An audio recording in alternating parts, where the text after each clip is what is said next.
Fragman, Kenan'ın Fadi'ye "Sen benim sana olan güvenimi alt üst ettin" demesiyle açılıyor.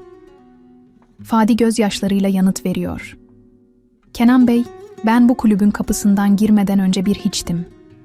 Bir tek siz gördünüz beni, insan gibi davrandınız. Bana hayatta sihir diye bir şey olabileceğini inandırdınız. Beni cezalandırmak istiyorsunuz. Hak veriyorum, hata ettim.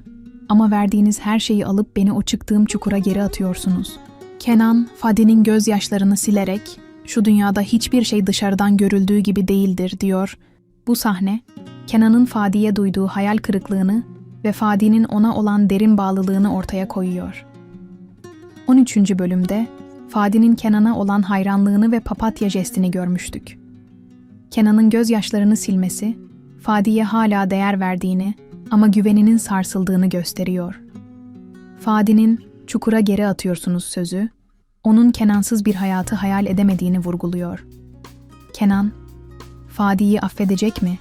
Yoksa bu yüzleşme bir kopuş mu olacak? Fadi'nin hikayesi, duygusal bir dönüm noktasında. Özlem, "Kenan seni severse hayat bambaşka bir yer olur. Kenansız hayat çok anlamsız, çok boş" diyor. Özlem'in bu sözleri, 13. bölümdeki duygusal yıkımının devam ettiğini gösteriyor. "Ben nasıl yapacağım bundan sonra?" diyerek çöken Özlem, hala Kenan'a takıntılı. 13. bölümde Kenan'ın valizlerini gönderip onu hayatından çıkardığını görmüştük. Özlem'in bu iç döküşü, onun toparlanamadığını ve Kenan'ın etkisinden kurtulamadığını kanıtlıyor. Acaba Özlem bu özlemle pasif mi kalacak, yoksa Kenan'a zarar verecek bir plan mı kuracak? Bu sahne, Özlem'in hikayesinin henüz bitmediğini düşündürüyor. Kenan, Handan'a, "Sen haklıydın Handan, bundan böyle sen nasıl istersen öyle olacak" diyor. Kenan'ın bu sözleri, Handan'a teslim olduğunu ve onun liderliğini kabul ettiğini gösteriyor. 13. bölümde, Handan'ın eve dönüşü ve Kenan'ın "evine hoş geldin" demesi, ikilinin ilişkisinin yeniden canlandığını müjdelemişti. Handan'ın 12. ve 13. bölümlerde Cansu Fikret tuzaklarını bildiğini ve Kenan'ı kolladığını hatırlayalım. Kenan'ın bu teslimiyeti, Handan'a güveninin arttığını mı yoksa zayıfladığını mı gösteriyor?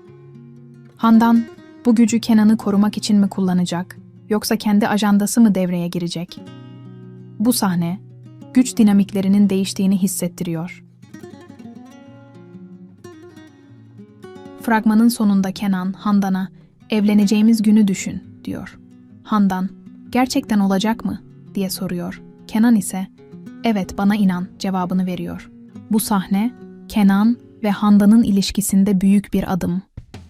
13. bölümde Handan'ın eve dönüşü, geçmişteki evliliklerini canlandırma sinyaliydi. Kenan'ın evlilik vaadi, Handan'a olan bağlılığını ve belki de Özlem'le bağları tamamen kopardığını gösteriyor.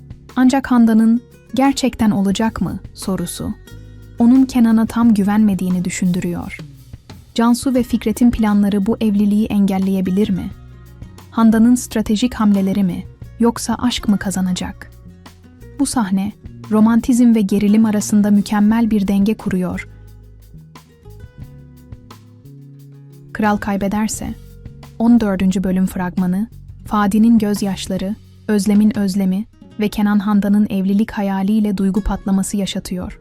Kenan'ın çevresindeki çember daralırken, Handan'ın yükselişi ve Özlem'in çöküşü hikayeyi sürüklüyor. 13. bölümdeki tuzaklar ve yüzleşmeler, 14. bölümde büyük bir hesaplaşmaya işaret ediyor. Kenan, kral tahtını koruyabilecek mi, yoksa Fadi'nin hatası ve Özlem'in özlemi onu sarsacak mı? Sizce Handan ve Kenan evlenecek mi, yoksa Özlem geri mi dönecek? Yorumlarınızı aşağıya yazın. Videoyu beğenmeyi, kanala abone olmayı ve bildirimleri açmayı unutmayın. Bir sonraki analizde görüşmek üzere. Kendinize iyi bakın.